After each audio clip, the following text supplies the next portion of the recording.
एक बार एक जंगल के नजदीक दो राजाओं के बीच भयंकर युद्ध हुआ। एक जीता तो दूसरा हारा। सेनाएं वापस लौट आईं, लेकिन सेना का एक ढोल पीछे रह गया।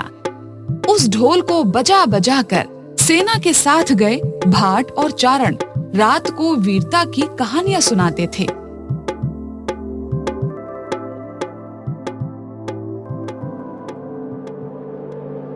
एक दिन आंधी आ गई और वो ढोल लुढ़कता पुढ़कता एक सूखे पेड़ के पास जाकर टिक गया। तेज हवा चलते ही सूखी टहनियां ढोल से टकरा जाती थी और वहां ढमाढम की आवाज गूंजने लगती थी। उस क्षेत्र में एक सियार घूमता था। उसने ढोल की आवाज सुनी तो वो बहुत डर गया, क्योंकि इससे पहले उसने ऐसी अजीब आवाज कभी नहीं सुनी थी। इसीलिए वो सोचने लगा, ये कैसा जानवर है जो ऐसी जोरदार बोली बोलता है, ढमाढम। फिर सियार छिपकर ढोल को देखता। ये उड़ने वाला जीव है या चार टांगों पर दौड़ने वाला?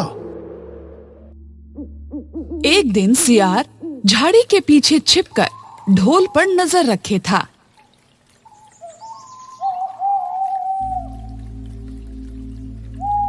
तभी पेड़ से नीचे उतरती हुई एक गिलहरी कूदकर ढोल पर उतरी।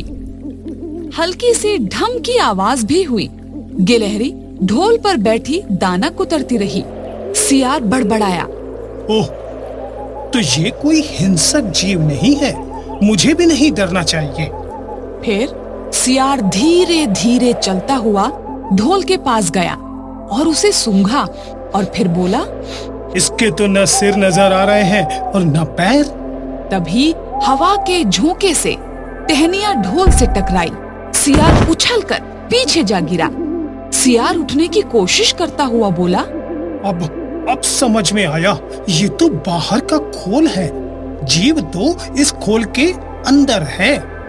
आवाज बता रही है कि जो कोई जीव इस खोल के भीतर रहता है वो मोटा ताजा जरूर होगा, चर्बी से भरा शरीर, तभी ये ढम ढम की जोरदार बोली बोलता है। अपनी मांद में घुसते ही सियार बोला, ओ सियारी, दावत खाने के लिए तैयार हो जा, एक मोटे ताजे शिकार का पता लगा कर आया हूँ। तो तुम उसे मार कर क्यों नहीं लाए? क्योंकि मैं तेरी तरह मूर्ख नहीं हूँ। वो एक खोल के भीतर छुपा बैठा है। खोल ऐसा है कि उसमें दो तरफ सूखी चमड़ी के दरवाजे हैं। मैं एक तरफ से हाथ डालकर उसे पकड़ने की कोशिश करता तो वो दूसरे दरवाजे से न भाग जाता। शाम हुई। चांद निकलने पर दोनों ढोल की ओर गए। जब वो पास पहुंच ही रहे थे कि फिर हवा से टहनियां ढोल पर टकराई और ढम ढम की आवाज निकली।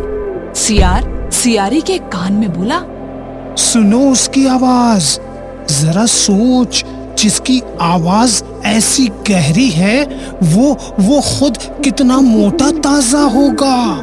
दोनों ढोल को सीधा कर उसके दोनों ओर बैठ गए और दोनों अपने दांतों से उसके चमड़ी वाले भाग को फाड़ने लगे।